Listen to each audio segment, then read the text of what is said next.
welcome to Fisher's Toys and Stuff. And today we have the Sonic the Hedgehog Forms Pack from Jakks Pacific. This 3-pack was released all the way in January of 2025. This pack consists of 3 action figures that are 4 inches tall: Super Sonic, Werehog Sonic, and Soap Shoe Sonic, called Grind Sonic here in this set. The lower part of the packaging says Sonic Forms Pack with multiple different languages. The top of the packaging shows the Sonic the Hedgehog logo. The bottom half shows legal information. The left side of the packaging shows Sonic. The right side of the packaging shows the many forms of Sonic in action figure form.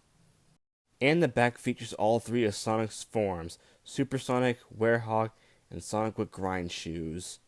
With packaging out of the way, let's see these 3 hedgehogs together.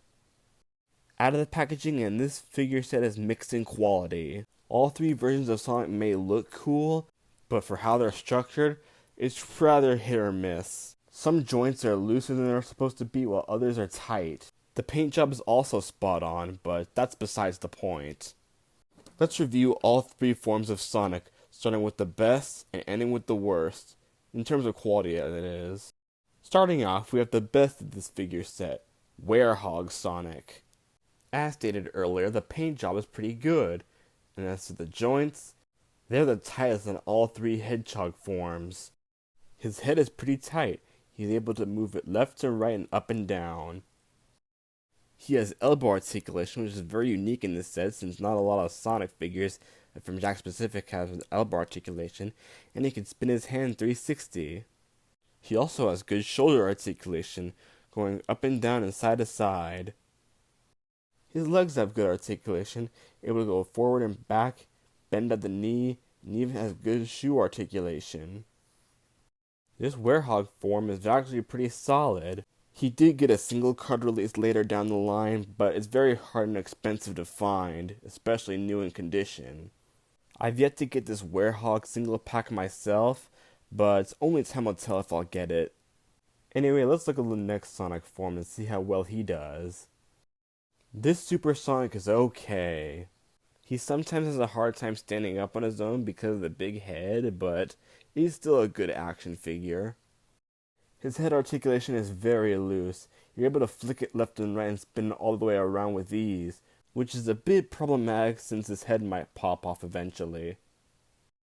He does have decent arm articulation. He's able to go up and down and side to side. He also has good wrist articulation as it goes 360. His leg articulation is okay. He's able to go forward and back and bend his knees, and he is able to move his feet around.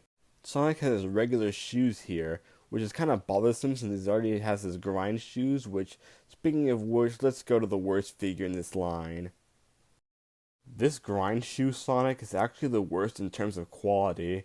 He is very flimsy and very hard to stand, which is unfortunate because I already have a single carded pack of this character, and he stands perfectly, unlike this figure here. It gets pretty frustrating when you're trying to display him on the shelf. Sonic's legs are pretty loose. He's able to ragdoll his legs because his shoes are too heavy. Sonic has the worst head articulation because he's able to swing his head all the way around with ease. It's actually worse than how with Super Sonic got his head on. Sonic's knee joints are pretty loose. It's all because the shoes are too heavy, like I said earlier. His hand and arm articulation is pretty decent though. He's able to turn his fist all the way around 360 degrees, and he's able to move his arm up and down and side to side. Sonic has pretty cool soap shoes, which actually does give me an idea. I'm going to swap the shoes from this Sonic to the Super Sonic and vice versa. The shoe swap was a success. Since I already have a grind shoe Sonic, I decided to give the grind shoes to Super Sonic, so that way I could have a regular Sonic and a grind shoe Super Sonic, as well as a grind shoe Sonic. Overall, this 3-pack is a mixed bag in quality. I only recommend it if you can't find the Werehog on his own, and if you want to swap the shoes between Grind Sonic and Super Sonic, go ahead, you can buy this set. Overall, it's not something I would 100% recommend to everybody, just the diehard Sonic fans. This set might be a bit hard to find nowadays, but if you find it for a good price, I recommend you buy it if you want to do the mods I was thinking about. Oh, and Werehog Sonic too. Thank you for watching. Remember to like, comment, subscribe for more videos. Help me get to 1,000 subscribers here on YouTube. Also follow Fisher's Toys and Stuff on TikTok. I already did a Grind Shoe Sonic review on that channel anyway. Thank you for watching and have a good one.